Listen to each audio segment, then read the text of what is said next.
أعوذ بالله من الشيطان الرجيم. I seek refuge with Allah from Satan the outcast. ونادى أصحاب النار أصحاب الجنة أن أفيضوا علينا من الماء أو مما رزقكم الله قالوا إن الله حرمهما على الكافرين. The inmates of the fire will call on the inhabitants of the garden, pour some water over us, or some of what Allah has provided for you. They will say, Allah has forbidden them for the disbelievers.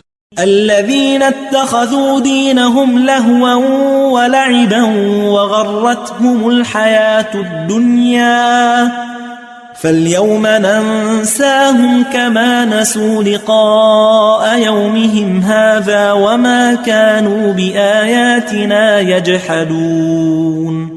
Those who took their religion lightly, and in jest, and whom the worldly life deceived, today we will ignore them, as they ignored the meeting on this day of theirs, and they used to deny our revelations.